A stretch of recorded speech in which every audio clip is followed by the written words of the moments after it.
جو ساتھی سنتوں سے فارغ ہو چکے ہیں وہ اگلی صف کو مکمل کر لیں۔ الحمد للہ نحمده ونستعینه ونستغفره ونؤمن به ونتوکل علیہ ونعوذ باللہ من شرور انفسنا ومن سیئات اعمالنا من يهد الله فلا مضل له ومن يضلله فلا هادي له ونشهد أن لا إله إلا الله وحده لا شريك له ونشهد أن سيدنا ومولانا محمدا عبده ورسوله صلى الله عليه وعلى آله وأصحابه وبارك وسلم تسليما كثيرا أما بعد فأعوذ بالله من الشيطان الرجيم بسم الله الرحمن الرحيم يذبح أبناءهم ويستحيي نساءهم إنه كان من المفسدين وقال النبي صلى الله عليه وسلم لا يؤمن أحدكم حتى أكون هواه تبعا لما جئت به أو كما قال عليه الصلاة والسلام صدق الله العظيم وصدق رسوله النبي الكريم رب اشرح لي صدري ويسر لي أمري واحلل عقدة من لساني يفقهوا قولي۔ ایک مرتبہ نبی اکرم صلی اللہ علیہ وسلم پر درود شریف پڑھ لیجیے۔ اللہم صلی علی محمد وعلی آل محمد کما صلیت علی ابراہیم وعلی آل ابراہیم انک حمید مجید۔ اللہم بارک علی محمد وعلی آل محمد کما بارکت علی ابراہیم وعلی آل ابراہیم انک حمید مجید۔ محترم بزرگوں اور عزیز دوستوں، اللہ تبارک و تعالیٰ کا احسان، اللہ کا فضل اور اللہ کا کرم ہے کہ اللہ تبارک و تعالیٰ نے ہم تمام کو نماز جمعہ کے لیے اپنے گھر مسجد جلد سے جلد آنے کی توفیق نصیب فرما دی۔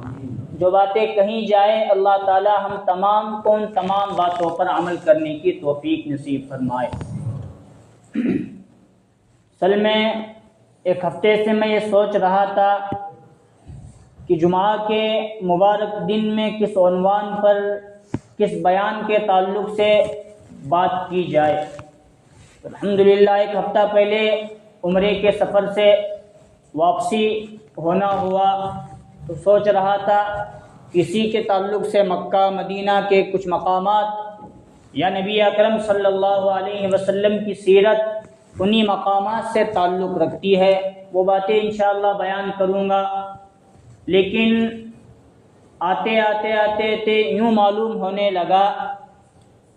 کہ 15 اگست جمعہ کے دن ہی آ رہا ہے، اور ایک طرف تو میں وہ سنانا چاہتا تھا اور دوسری طرف دیکھتے ہیں تو 15 اگست۔ میں نے سوچا کہ ربیع الاول کا مہینہ بھی قریب ہے، سفر کی کیا تاریخ ہے؟ 1-2 ہفتے میں ربیع الاول کا مہینہ شروع ہونے والا، پھر مستقل میرے اور آپ کے آقا تاجدار مدینہ جناب محمد الرسول اللہ صلی اللہ علیہ وسلم کی سیرت بیان کی جائے گی، اور کرنے کا موقع ہے اور کرنا بھی چاہیے۔ تو انشاءاللہ وہ سیرت کے عنوان پر تمام باتیں انشاءاللہ آ جائیں گی۔ تو اس تعلق سے میرا سوچنا یہ ہوا کہ 15 اگست جمعہ کے دن آ رہا ہے، تو ایک ذمہ داری ہماری یہ بنتی ہے کہ ہم ملک کے حالات پر نگاہ دوڑاتے ہیں تو ہمیں شاید کسی تاریخ کے کسی ورق اور کسی پنے کے اندر یا کسی نیتا کی زبان سے ان خاص دنوں میں یوم جمہوریہ ہو یا یوم آزادی ہو، 15 اگست ہو یا 26 جنوری ہو، کسی جگہ ٹیپو سلطان شہید رحمۃ اللہ علیہ کا نام لیتا ہوا کوئی شخص ہمیں نظر نہیں آتا۔ یاد تو گاندھی جی اور جواہر لال نہرو کو کیا جاتا ہے کہ ان کا کردار یوم آزادی میں 26 جنوری کے تعلق سے، 15 اگست کے تعلق سے، آزادی دلانے کے تعلق سے ان کا کردار ہے، لیکن سب سے پہلے کردار ٹیپو سلطان کا۔ بہت سارے وہ نام ہیں جو مسلمانوں کے ہیں جو غیروں کے زبان پر نہیں آتے، اور دیکھا دیکھی ہم مسلمانوں کے دل و دماغ کے اندر بھی یہ بات ہے کہ ہم مسلمانوں نے اس ملک کے لیے شاید کچھ کیا ہی نہیں جس کی وجہ سے سر فہرست ہمارا نام نہیں لیا جاتا۔ میں اس عنوان پر آنے سے پہلے میں نے قرآن مجید کے آیت کا ایک جملہ آپ لوگوں کے سامنے تلاوت فرمایا، یذبح ابناءہم ویستحیی نساءہم، کہ فرعون کے تعلق سے قرآن مجید میں اللہ تعالیٰ نے فرمایا فرعون بنی اسرائیل کے لڑکوں کو ذبح کرتا تھا اور لڑکیوں کو زندہ چھوڑ دیتا تھا۔ اب اس آیت کے ضمن میں علماء بیان فرماتے ہیں فرعون نے حضرت موسیٰ علیہ السلام کی قوم بنی اسرائیل کو کئی سالوں سے اپنا غلام بنا کر رکھا تھا۔ اب اس غلام قوم کو آزاد کروانے کے لیے اللہ تبارک و تعالیٰ نے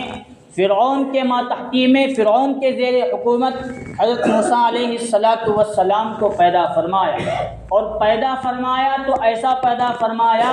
گویا فرعون نے خدا کی قدرت کو للکارا تھا، اگر تو موسیٰ کو پیدا کرنا چاہتا ہے تو میں فرعون موسیٰ کو ختم کر کے رکھوں گا۔ گویا ایک طرف خدا کی بات کی اور دوسری طرف فرعون کا ظلم اور تشدد تھا کہ وہ خدائی کے خدا کو للکار رہا تھا، میں موسیٰ کو پیدا ہونے دوں گا نہیں۔ تو اللہ تبارک و تعالیٰ نے فرعون کے ماتحتی میں حضرت موسیٰ کو پیدا فرمایا۔ پھر واقعہ ہوتے ہوتے ہوتے فرعون ہی کے گود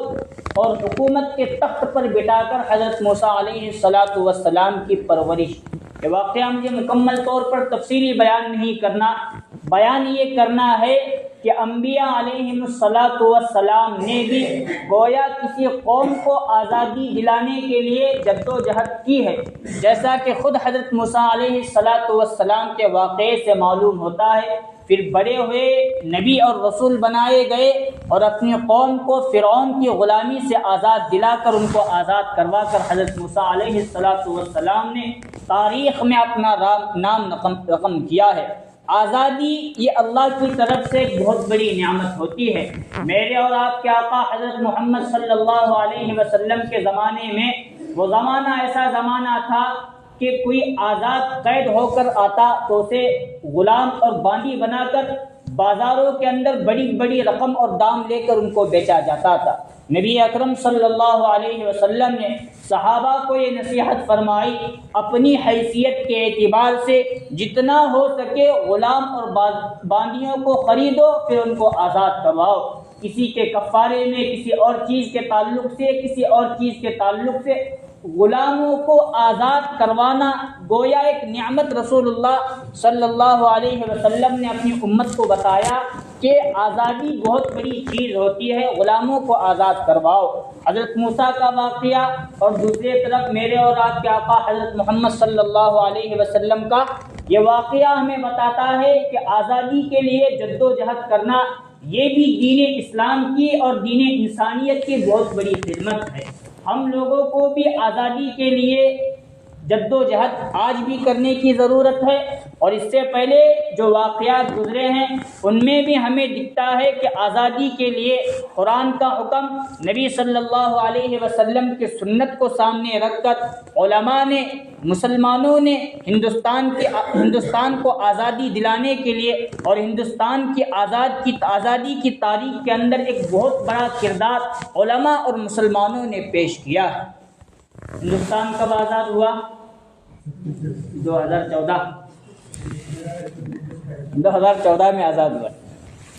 یہ نیوز والے آج کل خبریں پھیلاتے رہتے ہیں ادھر ادھر کی۔ 2014 میں اصل میں 1947 میں بھیک میں آزادی ملی اور 2014 میں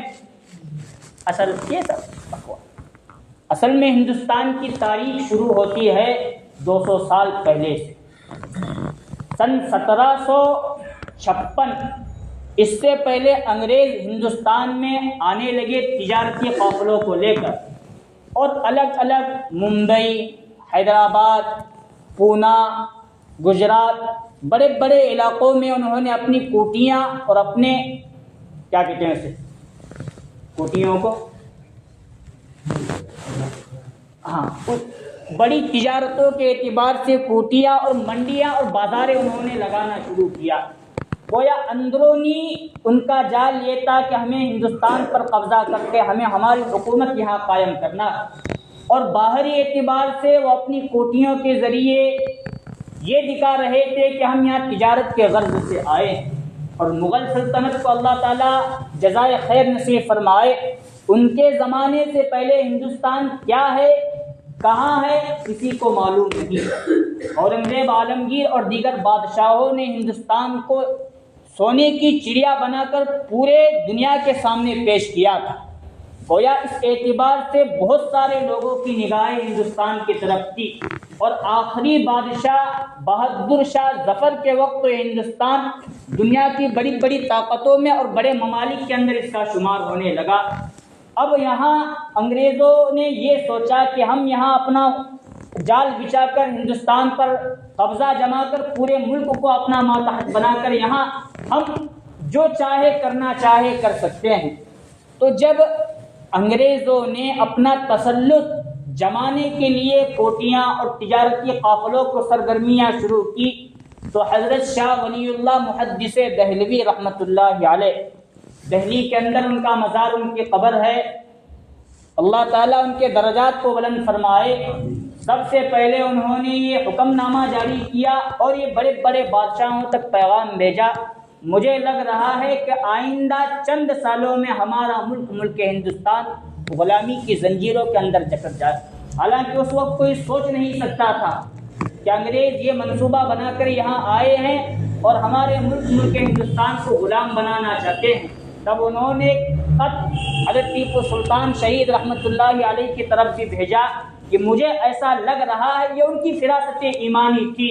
جس کو حضرت ٹیپو سلطان شہید رحمۃ اللہ علیہ نے سمجھا کہ نہیں، جس طرح حضرت شاہ ولی اللہ محدث دہلوی رحمۃ اللہ علیہ فرما رہے ہیں، انگریزوں کا منصوبہ، ناپاک ارادہ ان کا یہی ہے کہ ہم ملک کو غلام بنانا چاہتے ہیں۔ تو حضرت ٹیپو سلطان شہید رحمۃ اللہ علیہ نے اس خط کو اپنے سر اور آنکھوں پر رکھ کر مستقل ایک جنگ محاذ شروع کر کے انگریزوں کے خلاف لڑتے رہے، اور لڑتے لڑتے لڑتے لڑتے لڑتے ایک ایسا وقت بھی آیا میدان جہاد میں تنے تنہا حضرت ٹیپو سلطان تھے، اور ان کی پوری لشکر اور جماعت شہید ہو چکے تھے، اور غداری کرنے والے مسلمانوں میں سے کچھ غدار تھے جو یہ کہہ رہے تھے اگر آپ اپنی تلوار نیچے پھینکے اور یہ کہہ دے کہ میں انگریز کو حکومتی اعتبار سے تسلیم کرتا ہوں تو آپ کی جان بخش دی جائے گی۔ تو اسی وقت حضرت ٹیپو سلطان شہید رحمۃ اللہ علیہ نے فرمایا، گیدڑ کی 100 سالہ زندگی سے شیر کا ایک دن بہتر ہے۔ تب تنے تنہا پھر تلوار لے کر جو لڑے ہیں، آخری دم تک لڑتے لڑتے لڑتے شہید ہو گئے۔ تب سن 1700 غالباً 99 عیسوی تھی۔ حضرت ٹیپو سلطان شہید رحمۃ اللہ علیہ کے جسم اور میت پر کھڑے رہ کر تب انگریزوں نے کہا تھا اب سے یہ ملک ہندوستان ہمارا ہے، گویا ہم نے اب اس ملک کو اپنا غلام بنا لیا۔ جب یہ باتیں پھیلنے لگی اور انگریزوں نے یہ کہا اب ملک دیکھنے کے اعتبار سے بہادر شاہ ظفر کے ہاتھ میں ہوگا اور مخلوق یہ اللہ کی ہوگی، لیکن اس ملک پر جس کی حکومت چلے گی، جس کا حکم نامہ چلے گا، وہ ہم انگریزوں کا چلے گا۔ حضرت شاہ ولی اللہ محدث دہلوی رحمۃ اللہ علیہ فرما کر زمانہ ہو چکا تھا، اب ان کے بیٹے حضرت شاہ عبدالعزیز محدث دہلوی رحمۃ اللہ علیہ بڑے علماء، بڑے مفتیان اکرام میں ان کا شمار ہونے لگا تھا۔ اس وقت انہوں نے فتویٰ یہ جاری کیا اب ملک ہندوستان آزاد ملک نہیں رہا، غلامی والا ملک بن چکا ہے۔ اب انگریزوں کے خلاف ہم تمام لوگوں کو میدان جنگ میں آ کر ملک ہندوستان کو آزاد کرانا یہ ہمارے لیے بہت ضروری۔ جب یہ فتویٰ حضرت شاہ عبدالعزیز محدث دہلوی رحمۃ اللہ علیہ نے جاری کیا، گویا انگریزوں کے خلاؤ کے اندر ایک زلزلہ بپا ہوا تھا۔ یہ فتویٰ سن کر انگریزوں نے سب سے پہلے ان کو زہر دے کر اس طرح کا زہر دیا کہ چند ہی دنوں کے اندر ان کے ہاتھ اور پیر، آنکھ، کان، ناک کام کرنا بند، گویا وہ تڑپ کر موت مانگنے جیسی حیثیت حضرت شاہ عبدالعزیز محدث دہلوی رحمۃ اللہ علیہ کے ہو گئی کہ وہ زہر کا اثر اتنا ہوا اور وہ تڑپ رہے تھے۔ انگریزوں نے ان کے مدرسے کو زمین دوز کر دیا اور جتنے بھی یو پی کے علاقوں میں اور دہلی کے علاقوں میں جتنے بھی مدارس تھے، اس ایک فتوے کی وجہ سے کہ فتویٰ پورے ملک کے اندر گردش کر رہا ہے، علماء اور مسلمان سڑکوں پر آ کر جنگ آزادی کا ترانہ پڑھ رہے ہیں اور ہم سے لڑ رہے ہیں۔ سب سے پہلے مدارس، خانقاہوں کو اور مساجد کو نشانہ بنا کر ڈھانا انہوں نے شروع کیا۔ وہ شہید ہوئے حضرت سر سید احمد بریلی رحمۃ اللہ علیہ، اور حضرت شاہ اسماعیل شہید رحمۃ اللہ علیہ نے کمک سنبھالی اور ملک ہندوستان کی جنگ آزادی کے لیے وہ قربانیاں دیتے گویا وہ بھی ایک لمبے عرصے کے بعد شہید ہو گئے۔ اس کے بعد ایک زمانہ ایسا چلتا گیا کہ حضرت ٹیپو سلطان شہید رحمۃ اللہ علیہ، شاہ اسماعیل شہید رحمۃ اللہ علیہ کی قربانیوں سے آگے بڑھتے حضرت مہاجر امداد اللہ مہاجر مدنی رحمۃ اللہ علیہ، اور اسی طرح حضرت حافظ ضامن شہید اور مولانا قاسم صاحب نانوتی رحمۃ اللہ علیہ، یہ بڑے بڑے اکابرین نے میدان جنگ میں مسلمانوں کی قیادت سنبھالی۔ علماء لکھتے ہیں سیرت کی کتابوں کے اندر جنگ آزادی کے تعلق سے جتنی باتیں لکھی گئی ہے، یہاں تک ملتا ہے دہلی کے چاندنی چوک سے لے کر کشمیر کے کنیا کماری تک کوئی درخت کی ٹہنی ایسی نہیں رہتی جہاں مسلمانوں کی لاشیں کسی درخت پر نہ لٹکائی گئی ہو۔ اتنی قربانیاں ہم نے دی، لیکن نام اب آتا ہے تو کسی اوروں کا آتا ہے، سب سے پیچھے مسلمان۔ گویا آج بھی مسلمانوں کو ہندوستان میں چیخ کر یہ بتانا پڑ رہا ہے کہ ہم نے یہاں قربانیاں دی، ورنہ آئے دن نیوز والے یہ سوال یہ کرتے ہیں، ایک طرف قرآن رکھا جائے اور دوسری طرف ہندوستان کا قانون سنویدھان رکھا جائے، تم پہلے قرآن کو مانو گے یا ہوتے ہیں سر؟ یہ سوال اصل میں قرآن کی فضیلت کو سامنے رکھنے یا سنویدھان کو ماننے کی بات نہیں، مسلمانوں کے اس ملک میں رہنے کا ثبوت مانگا ہم سے جا رہا ہے۔ اللہ اتنی قربانیاں دینے کے بعد بھی مسلمان اپنے آپ کو آج نہیں پیش کر رہا۔ یہ اصل میں آج کا جو مسلمان ہے، کبھی اس پارٹی کا غلام کبھی اس پارٹی کا غلام بن کر جو دلالی کر رہے ہیں، اس کی وجہ سے یہ آج نوبت ہم مسلمانوں کی آ گئی، ورنہ کیا ٹیپو سلطان شہید رحمۃ اللہ علیہ کی شہادت بھلانے کے قابل ہے؟ کیا حضرت شاہ اسماعیل شہید رحمۃ اللہ علیہ کی قربانیاں بھلانے کے قابل ہے؟ کیا حضرت شیخ الہند رحمۃ اللہ علیہ کی قربانیاں بھلانے کے قابل؟ کیا حضرت حسین احمد مدنی رحمۃ اللہ علیہ کی قربانیاں بھلانے؟ یہ سب کچھ وہ لوگ جانتے ہیں، لیکن آج کا مسلمان جو دلالی کر رہا ہے، اس دلالی کا نتیجہ یہ ہے کہ کسی تاریخ کے پنے میں کسی شخص کی زبان سے حضرت ٹیپو سلطان شہید رحمۃ اللہ علیہ کا نام نہ 26 جنوری کو نکلنے کے لیے تیار، نہ یوم آزادی 15 اگست کے دن نکلنے کے لیے تیار ہے۔ وقت بہت کم ہے اور آزادی کی جو تاریخ ہے بہت بڑی ہے۔ جب ان لوگوں کا زمانہ آگے بڑھتے چلا گیا، دارالعلوم دیوبند کی بنیاد ایک کھیڑے گاؤں کے اندر دیوبند میں رکھی گئی۔ لوگوں کو یہ معلوم ہو چکا تھا کہ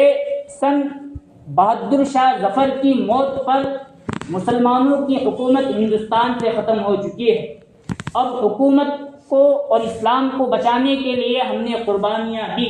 اب پورا کا پورا ملک بہادر شاہ ظفر کے انتقال پر گویا حکومت تو ختم ہو چکی ہے، ملک ہندوستان سے کہیں اسلام کا جنازہ بھی نہ نکل جائے، اس لیے حضرت حافظ ضامن شہید، حضرت مولانا حسین احمد مدنی اور دیگر اکابرین کے مشورے سے غالباً یہ بات طے ہوئی کہ دین اسلام کو بچانے کے لیے اب ایک بڑے مدرسے کی بنیاد ہمیں ڈالنے کی ضرورت ہے، کیونکہ مسلمانوں کی حکومت ختم، اسلام باقی تھا،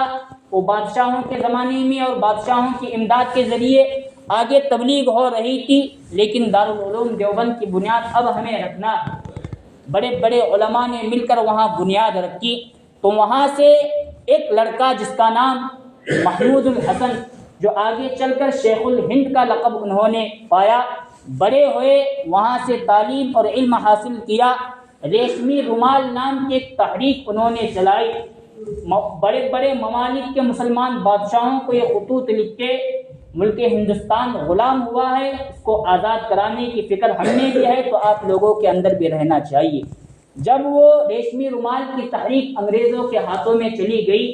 تو مالٹا کی جیل میں ان کو قید کیا گیا، 3 سال تک حضرت شیخ الہند رحمۃ اللہ علیہ مالٹا کی جیل میں قید رہے، وہاں قرآن مجید کی تفسیر وہ لکھتے رہے۔ اس وقت حضرت شیخ الاسلام مولانا حسین احمد مدنی رحمۃ اللہ علیہ وہ مدینہ منورہ کے سفر میں تھے۔ جب ان کو معلوم ہوا کہ میرے استاد محترم حضرت شیخ الہند رحمۃ اللہ علیہ کو قید کیا گیا ہے، تو پھر وہاں انہوں نے مکہ مدینہ کا سفر چھوڑ کر یہاں آئے، اور اس وقت یہ حالت تھی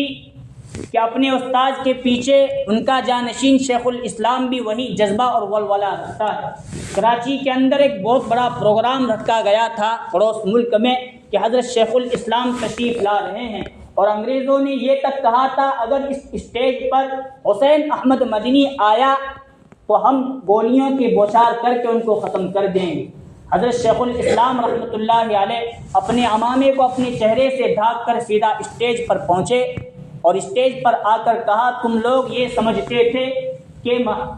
حسین احمد مدنی شاید موت کے ڈر سے اس اسٹیج پر کب نہیں آئے گا، لیکن میں آ چکا ہوں۔ اگر تمہاری گولیوں کے اندر اتنی طاقت ہے کہ مجھے شہید کر سکتی ہے تو تم شہید کرو، میں اپنے ساتھ اپنا کفن لے کر آیا ہوں۔ کسی کے اندر گولیاں چلانے کی ہمت نہیں ہوئی، ان کو بھی قید کر کے عدالت کے اندر پیش کیا گیا۔ وہاں کے جج نے یہ کہا حسین احمد مدنی ہم نے سنا ہے کہ تم نے یہ کہا ہے کہ انگریز کے فوج میں بھرتی ہونا اور ان کی کسی بھی اعتبار سے حمایت کرنا یہ حرام ہے۔ تو حضرت حسین احمد مدنی رحمۃ اللہ علیہ نے فرمایا میں نے کہا نہیں تھا، میں نے کہا تھا، اب بھی کہتا ہوں، اور جب تک میری جان کے اندر جان باقی ہے تب تک کہتا رہوں گا، انگریز کی حمایت کرنا ہر اعتبار سے حرام ہے۔ اس وقت جا کر حضرت حسین احمد مدنی رحمۃ اللہ علیہ کو بھی مالٹا کی جیل میں بھیجا گیا، اور طرح طرح کی اذیتیں اور تکلیفیں پیش کی گئی۔ جب مغل بادشاہ کا آخری دور شروع ہو گیا تھا بہادر شاہ ظفر رحمۃ اللہ علیہ، انہوں نے بھی اپنے آخری وقت تک یہ کیا کہ اس ملک ہندوستان کے اندر انگریزوں کا تسلط نہ ہو اور یہ ملک غلامی کی زنجیر کے اندر نہ چلا جائے۔ آخر ایسا ہوا، ان کو قید کر کے رنگون جیل میں بھیجا گیا، اور چند دنوں سے ان کو بھوک اور پیاس کی حالت میں رکھا گیا۔ جب انہوں نے کھانے کی طلب پیش کی تو ان کے 4 نوجوان بیٹے تھے، ان کو ذبح کر کے ایک پلیٹ کے اندر تشتری کی حالت میں رکھ کر چاروں کے سر ان کے سامنے بھیجے کہ اپنے بیٹوں کے سروں کو تم کھاؤ۔ جب انہوں نے پانی طلب کی تو ان کے بیٹے کا خون تشتریوں کے اندر پیالوں کے اندر رکھ کر پیش کیا گیا کہ لو یہ خون پی لو، یہی تمہاری پیاس، یہی تمہارا پانی ہے۔ اتنی قربانیاں اصل میں ہم مسلمانوں کی ہیں۔ جب تاریخ ہم خود نہیں دہراتے تو تاریخ ہم ایسے مسلمانوں کو بلا دیتی ہے۔ یہ آزادی جیسے میں نے کہا یہ قرآن مجید کی طرف سے بھی ایک نعمت اللہ تبارک و تعالیٰ نے بیان فرمائی کہ فرعون نے بنی اسرائیل کو اپنا غلام بنا رکھا تھا، تو اب اس غلامی سے آزاد کروانے کے لیے اللہ تبارک و تعالیٰ نے حضرت موسیٰ علیہ السلام کو بنی اسرائیل غلام قوم کے اندر پیدا کیا، اور پیدا کر کے بڑا بھی کیا، اور بڑا کر کے بنی اسرائیل جو کئی سالوں سے غلامی کے زنجیروں کے اندر جکڑی ہوئی تھی ان کو حضرت موسیٰ علیہ السلام نے آزاد کروایا۔ اور میں نے شروع میں کہا کہ نبی اکرم صلی اللہ علیہ وسلم نے یہ بات بارہا صحابہ اکرام کو بیان کی کہ ہمارے زمانے میں غلام اور باندیوں کا زمانہ ہے، ان کو آزاد کرنا یہ بہت بڑی خدمت ہے، یہ دین ہے، یہ دنیا بھی ہے۔ اب یہ میں جو بیان کیا تو یہ سمجھ میں نہیں بات آئی، ایسا لگ رہا ہے کہ اب کیا ضرورت ہے بیان کرنا، نہیں، یہ چیز بھی دین اسلام کی گویا انسانیت کی خدمت ہے۔ ان تاریخی اوراق کو بیان کرنا ہم مسلمانوں کے لیے بہت ضروری، جو اپنی تاریخ خود بلا دیتا ہے۔ تو جو آج مسلمانوں کی حالت ہم لوگوں کی ہو گئی ہے، کبھی ہم اس پارٹی میں رہ کر غلامی کر رہے ہیں، کبھی اس پارٹی میں غلامی کر رہے ہیں، تو آج ہم لوگوں کے لیے پھولوں کی حالہ پہنانے کے لیے کھڑے، ہمیں کوئی پہنانے کے لیے تیار نہیں۔ اتنی بڑی تاریخ ہے، تاریخ کو آج بھی حضرت ٹیپو سلطان شہید رحمۃ اللہ علیہ کی ضرورت ہے۔ جب تک حضرت ٹیپو سلطان شہید رحمۃ اللہ علیہ کو بیان نہ کیا جائے تب تک جنگ آزادی کی تاریخ مکمل ہو نہیں سکتی۔ جب تک حضرت شیخ الاسلام حسین احمد مدنی کی تاریخ نہ بیان کی جائے تب تک جنگ آزادی کا کوئی قصہ مختصر اور مفصل ہو نہیں سکتا۔ جب تک حضرت شیخ الہند رحمۃ اللہ علیہ کی تاریخ بیان نہ کی جائے تب تک جنگ آزادی کا حق ادا نہیں ہو سکتا۔ اس لیے ہم لوگوں کو اپنی قربانیاں زیادہ سے زیادہ یاد رکھنے کی کوشش ہم لوگوں کو کرنا چاہیے۔ اللہ تعالیٰ سے دعا ہے اللہ تبارک و تعالیٰ ہم تمام کو اپنے اکابرین کے طرز اور نقش قدم پر چلنے کی توفیق نصیب فرمائے، ان کے قربانیوں کو یاد کر کے جشن آزادی صحیح معنی میں منانے کی توفیق نصیب فرمائے۔ آمین وآخر دعوانا ان الحمد للہ رب العالمین۔